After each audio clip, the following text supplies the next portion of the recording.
Hi, I'm Stephen Hand from Archery Supplies. Today we're going to look at the new Junxing M128. Now this compound is new from Junxing Archery, Chinese manufacturer. They make a lot of Chinese bows. Compounds, recurves, crossbows and accessories. A lot of them you'll see branded as different brand bows, and they do make bows for a lot of the American suppliers, European suppliers, and they'll be rebranded, not as Junxing, as different brands. So this is their latest offering, so we want to go through that. So a bit about this bow: it's 31 inches axle, 7-inch brace height, and probably weighs about 4.5 pounds. It says it's a 65 pound bow, down to 30 pounds in a weight adjustment. I max it out about 32. The draw length's meant to be about 31 to 25. I've got it on 29 with a rotating module, so you'll see here the modules. Currently I have it on number 7, number 11 being the biggest. So basically the module you just pull out and then you twist it around. Making a module larger increases the draw length. So here, by moving it that way, increases the draw length. Moving it this way decreases the size of the module, shortens the draw length. So what's different about this bow? It's a more expensive Chinese bow. So it's got the American limbs. These are your Gordon glass limbs. You'll see these on pretty much every bow manufacturer these days. Now with the Chinese bows, they do have the option of Chinese limbs or the American limbs.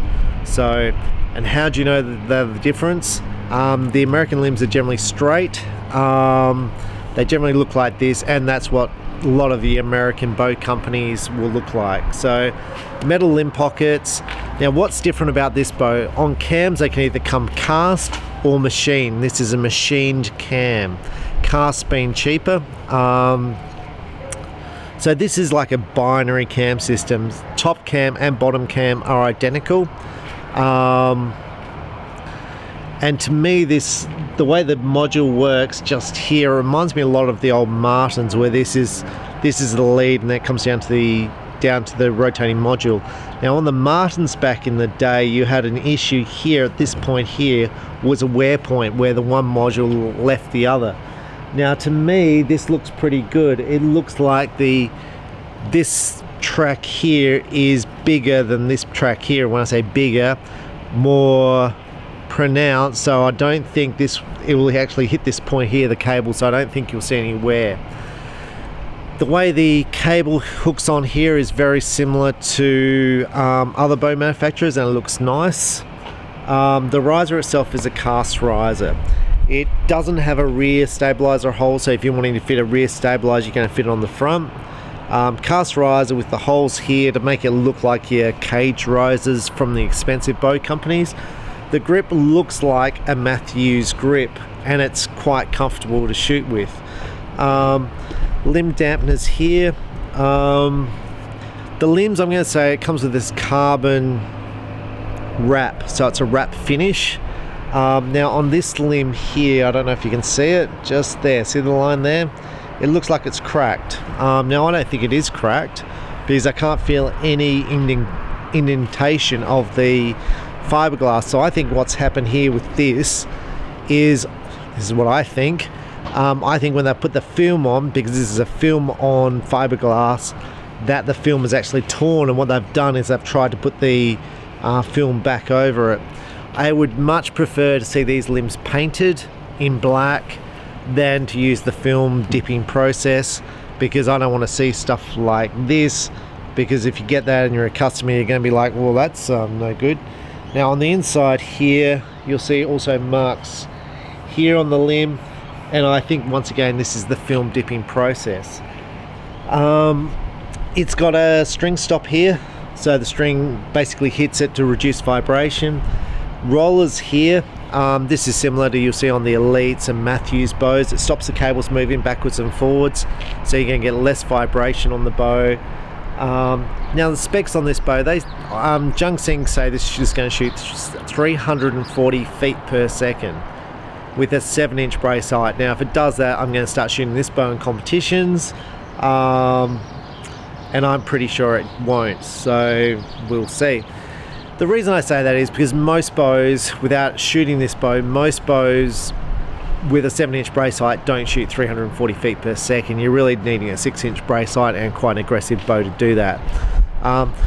The bearings in this are quite different. I'm going to guess they're more like a Matthews. You'll see they've got Allen keys to bolt it all together. So that's different from Junxing. There's only one sight hole here, two holes here for the arrow rest. Overall, it's not a bad looking bow. It only comes in black with these limbs. I think these limbs are a bit of a letdown, and especially that finish there is a bit of a letdown. I think the limb should be more rolled on the edges to stop the little splinters occurring. If someone knocks the limb, you'll get a splinter lifting. The riser itself, so this is a cast riser. You'll see it's got some marks here which could have been smoothed off. These limb pockets, these little things here, this is where the Allen key goes in to adjust the bow poundage. This is really good. It makes the bow easy to wind up and wind down. So let's shoot this through a chronograph. The arrows I shoot through a chronograph are always the same. These are gold tip velocities. They weigh 327 grains. I shoot 29 inches at a 60-pound bow. The fast bows will shoot about 320. Yeah, average bow will probably be about a 300 feet per second through the chronograph, and that will probably be about a 330 feet per second bow. So if this bow shoots 300 through a chronograph, it's probably around the 325. So let's just try, and let's try the draw cycle out as well. So to start off with, it's quite firm. You can see that I don't have a lot of preload on the limbs, but there is some preload. It's very much like the Matthews style limb, or even the new PSE NXT limb with the amount of pressure. Not too much, not too little.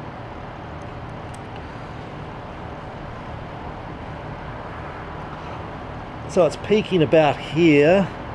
Now it's dropping. It comes back to a dead still stop there, and it's pretty solid. So I'm going to take this shot.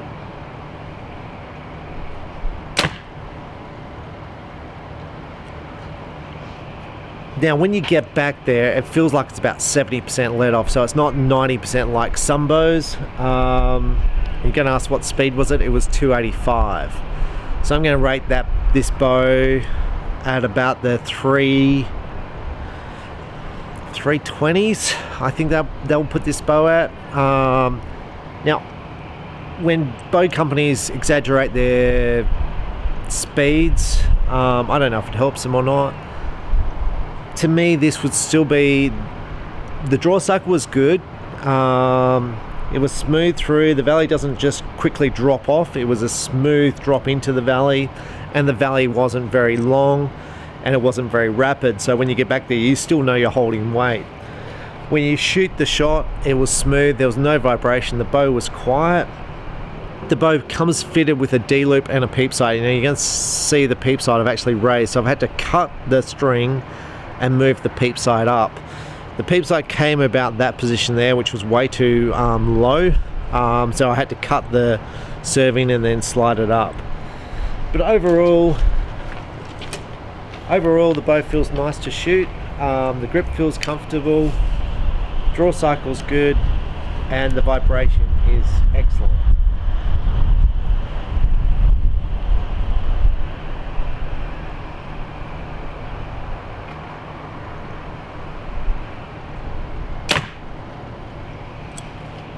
Yeah, that was 286. You can see when I take the shot, the bow just sits there. It's well balanced in my hand, slightly forward, so when you shoot, because it's pushing that way, it kind of just sits there. It's a lovely bow to shoot. I'm going to say it's much better than all the other Junxing bows made. Those limbs are disappointing. The marks on those limbs, I think that's just the quality thing coming out of the factory. That should have never been allowed out with these little marks on the limbs. I think you can see it there. Just at the limb tip, just there. So with that, what we're going to do, we're going to shoot at 18 meters and see how well I shoot. How does this compare to the American bows? Now the price point puts this bow below any of the American bows made, And I'm going to say with a 7-inch brace height, it'll aim steady. The geometry of this bow is like many of the top quality bows without a machine riser. Good quality limbs, good quality cams, good features that you see on the expensive bows, you know, the roller slide, the string stop. These cams you see on all the top of the line bows, it feels like a top end bow. It really does. You can't really notice the difference between a cast riser and a machine riser, and it feels like an expensive bow to shoot. So I'm going to say, as far as all the Chinese bows I've shot, I'm going to put this at the top. And I'm going to say it probably shoots like a bow twice its price from American bow company. Now, with that being said, the American bow companies offer a lifetime warranty, so if you have a problem, it will get fixed, generally.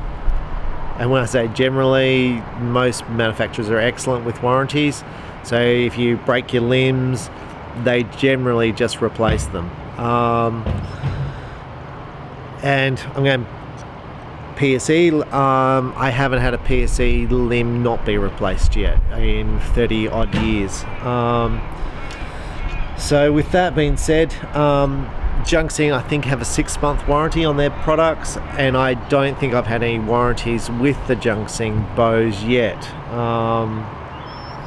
Someone returned one the other day, which I haven't seen back yet, where the Allen key in the cam was put in crooked, he said. I haven't seen it back yet, so I haven't been able to see that, but I think that's the only warranty I've seen with Junxing so far, and that's which was kind of hard to believe, but as I said, I haven't seen it yet, so I haven't been able to have a look. So with that, let's shoot this at 18 meters and see how I go. Okay, so I'm here at 18 meters and I'm ready to shoot. Now when I do all my tests, I normally don't have a peep sight, but this bow came with a peep sight. I don't find a peep sight makes a huge difference, so I didn't bother taking it out. I shoot with a basic whisker biscuit, a D-loop. I shoot a Scott Ascent is what it released out I'm shooting now.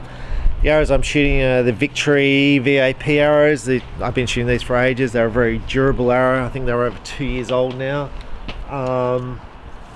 These are my target arrows. This bow's set at 60 pounds at about 29 inches. I'm shooting a 350 spined arrow with 140 grain points in the end.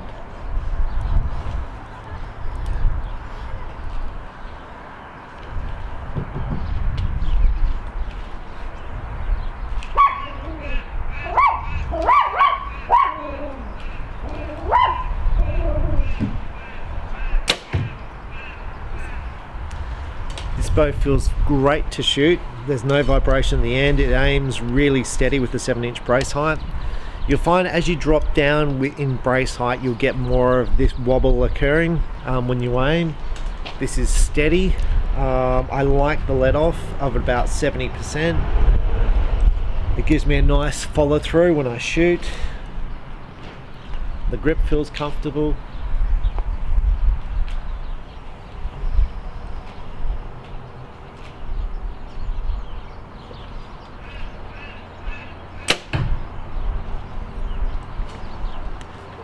That shot wasn't great. Unfortunately I haven't got a camera down there because my camera doesn't work in cold temperatures.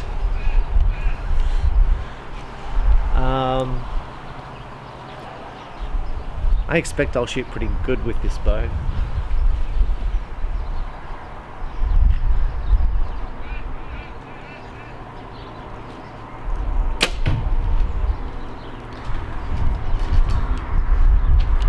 I'm going to say this bow feels as good as any other bow I've ever shot. It's crisp, vibration's excellent.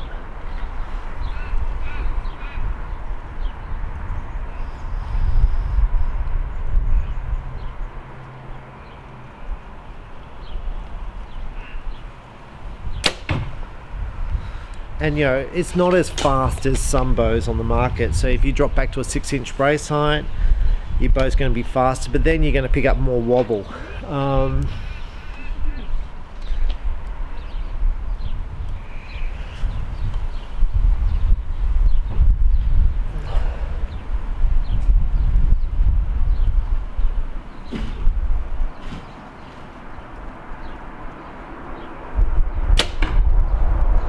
Now this bow only comes in right-handed because it's a cast riser. If it was made in a machine riser, obviously it'd be available in left or right.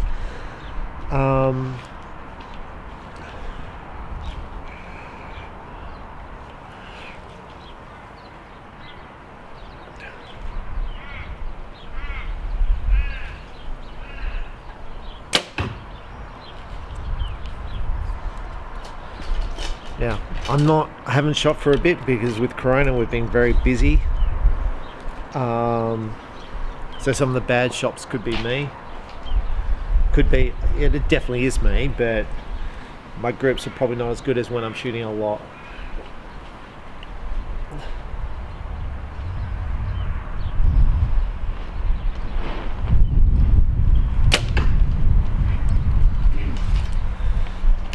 I'm going to say this here, this is where the two screws hold this carbon bar in. With the American manufacturers, they generally cover this up with a brand name here, so it'd be like Matthews or some brand or bow model. That looks a little bit cheap. We'll fire one more and we're going to see what the arrow's like.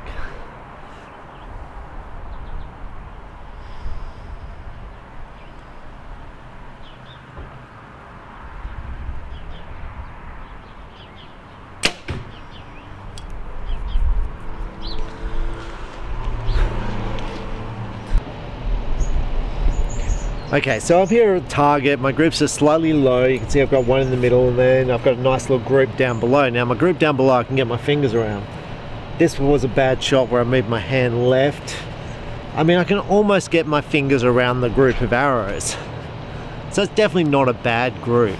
I'm gonna say it's not the best group I've ever shot, but then again I haven't been shooting much and I'm feeling it in my shoulders because of lack of shooting.